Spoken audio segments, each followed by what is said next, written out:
معزز ناظرین السلام علیکم۔ آج اصناف ادب کے سلسلے میں ہم آپ سے مخاطب ہیں۔ اصناف ادب میں بھی شعری اصناف پر بات کریں گے۔ آج مرثیہ ہمارا موضوع بنے گا۔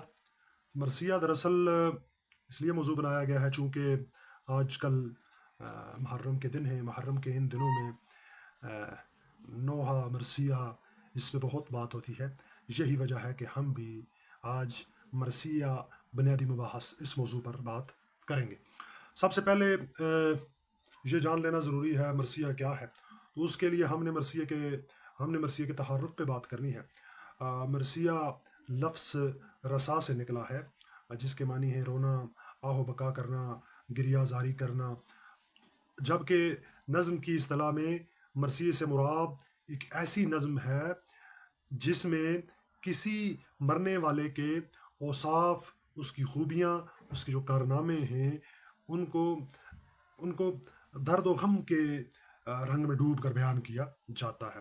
یعنی ایسی نظم ہے جس میں کسی مرنے والے کے اوصاف، اس کی خوبیاں اور کارنامے بیان کیے جائیں اور اس کا جو رنگ ہو وہ خزنیہ ہو، غم زدہ ہو۔ ایسی نظم مرثیہ کہلاتی ہے۔ اب مرثیے کی ہمارے ہاں بہت سی اقسام بھی رائج ہیں، جس میں خاص طور پر یہ آپ دیکھ سکتے ہیں دوسرے نمبر پہ یہ ہمارے پاس ہے رسمی مرثیہ۔ رسمی مرثیہ وہ مرثیہ ہوتا ہے جو بنیادی طور پر جو ہمارے رہنما ہیں یا ہمارے کوئی عزیز بزرگ ہیں ان کے متعلق جو مرثیہ لکھا جاتا ہے۔ اس نوعیت کا مثلا قائد اعظم کے متعلق کوئی اگر مرثیہ ہو، اور پھر علامہ اقبال کے متعلق کوئی مرثیہ ہو، اس طرح کے جو مرثیے ہیں ان پر اس کا اطلاع کیا جا سکتا ہے۔ پھر اس کے بعد ہمارے پاس ہے شخصی مرثیہ آتا ہے دوسرے نمبر پہ۔ شخصی مرثیہ کسی شخص کے بارے میں لکھا جا سکتا ہے۔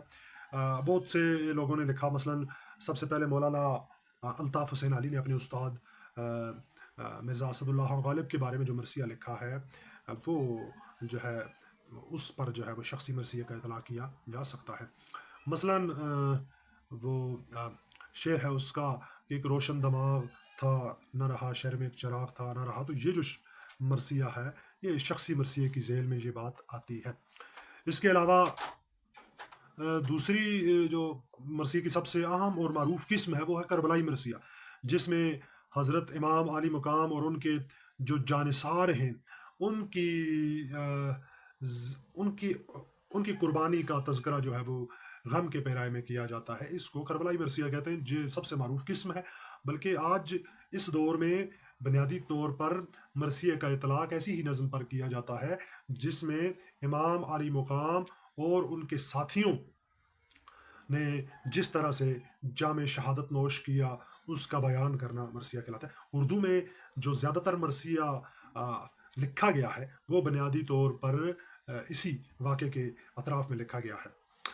اب تیسری جو بات ہے وہ ہے مرثیے کی حیت پہ۔ یار مرثیے کی حیت کیا ہونی چاہیے یا کیا اس کی رائج ہے؟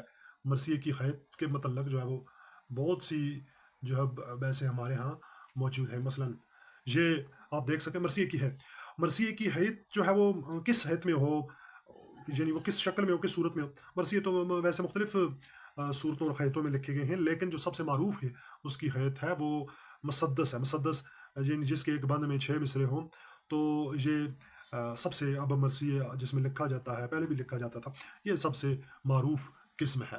اس کے بعد جب ہم دیکھتے ہیں آگے تو مرثیے کے اجزائے ترکیبی پر بات بھی ہوتی ہے کہ مرثیے کے اجزائے ترکیبی کیا ہیں، یعنی وہ کون سی چیزیں ہیں جو مرثیے کی حیت بناتی ہیں، ان پہ ضرور کہیں نہ کہیں بات ہونی چاہیے۔ تو ہمارے پاس یہاں پہ موجود ہے سب سے پہلا جو اجزائے ترکیبی ہے وہ تمہید ہے۔ تمہید یعنی آغاز کیا جاتا ہے جس میں براہ راست تو موضوع پہ نہیں آتا شاعر، لیکن اپنے ہیرو اور اس کے متعلقات پہ کچھ نہ کچھ بات کرتا ہے۔ تمہید سراپا مرثیہ کا جو اجزائے ترکیبی ہے اس کا دوسرا جزو ہے، جس میں بنیادی طور پر جو شاعر سراپے میں اپنے ہیرو کا نقشہ بیان کرتا ہے، اس کی وجاہت بیان کرتا ہے، اس کے جو جسم کی بناوٹ، اس کی ساخت بیان کرتا ہے۔ رخصت، رخصت اس کا تیسرا جو ہے جائے ترکیبی میں تیسرا رکن ہے۔ اس میں رخصت میں جب ہیرو اپنے خاندان والوں کے ساتھ، اپنے گھر والوں کے ساتھ وہاں سے ان سے جدا ہوتا ہے، رخصت لیتا ہے، اس کو ہم رخصت کہتے ہیں۔ امن، جب ہیرو، مرسی کا جو ہیرو ہوتا ہے وہ میدان جنگ میں آتا ہے تو اس کو آمد کہتے ہیں۔ رجز، رجز پھر وہ جو ہیرو ہوتا ہے وہ اپنے آباء و اجداد کے متعلق گفتگو کرتا ہے، اپنے آباء و اجداد کی ان کی شاہانہ ان کی شاہانہ زندگی، ان کی شان و شوکت، ان کی طاقت، ان کے کارنامے اور جنگوں میں ان کی گئی کاوشوں کا بیان کیا جاتا ہے۔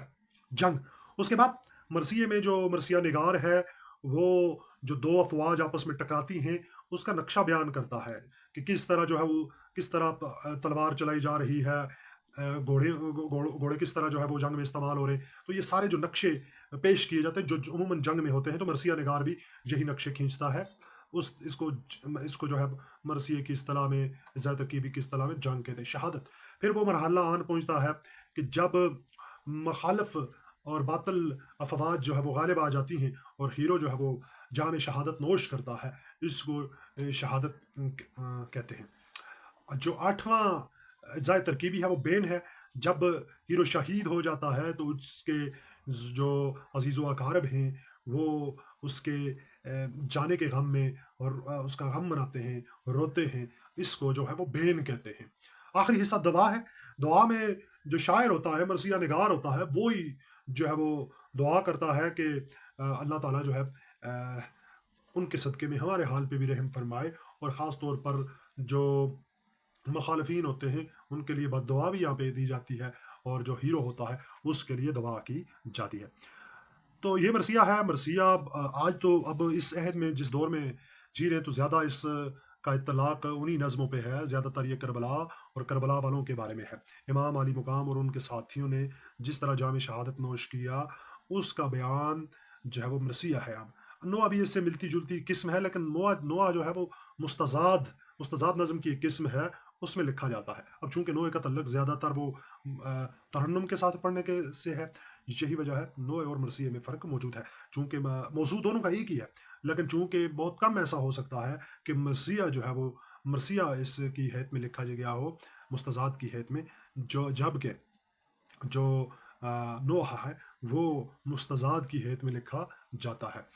تو یہ کچھ بنیادی باتیں تھیں مرثیے کے متعلق، ہر ایک کو پتہ ہونی چاہیے، لیکن اس کے علاوہ بھی مرثیے پہ بات ہو سکتی ہے، مرثیے کی روایت پہ بات ہو سکتی ہے۔ آئندہ کسی لیکچر میں انشاءاللہ کسی دن ہم ضرور مرثیے کی روایت پہ بات کریں گے۔ اللہ تعالیٰ آپ کا حامی و ناصر ہو، دعاؤں میں یاد رکھیے گا۔ بہت